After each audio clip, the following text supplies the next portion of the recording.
बापरे हे बा लहंगा में घुसल गहूं मन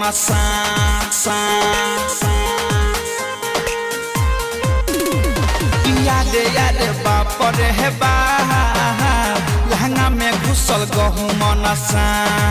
लहगटा डर देह करे थर थर एकरा देखिए के भइल बाटे माथा खराब किया रे बापरे हे बा लहंगा में घुसल गहूं मन किया रे बापरे हे बा लहंगा में घुसल गहूं मन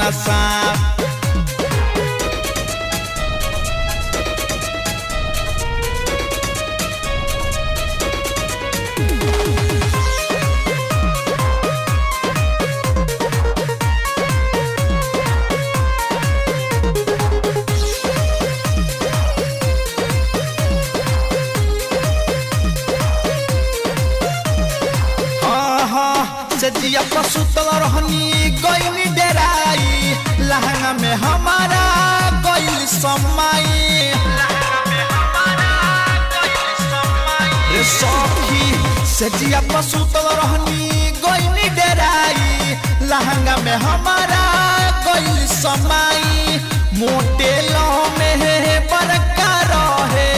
देखिए के भगनी जहे तहे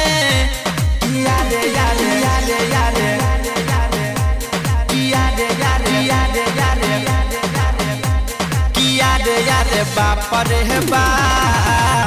लहंगा में घुसल गहूं मन किया रे बापरे हे बा लहंगा में घुसल गहूं मन लहगटा डर देह करे थर थर एकरा देखिए के भइल बाटे माथा खराब किया रे बापरे हे बा लहंगा में घुसल गहूं मन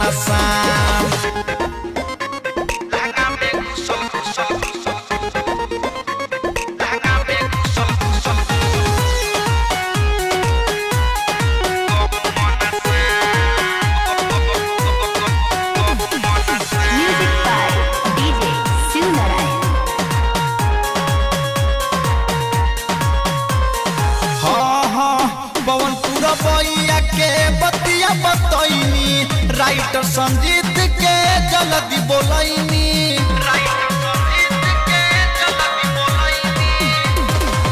पवनपुर बइया के बतिया बतैनी राइटर संजीत के जल्दी बोलैनी अरुण मुकेश रंजित बारा है मारे लौकरा भाला मंगैनी किया रे आहा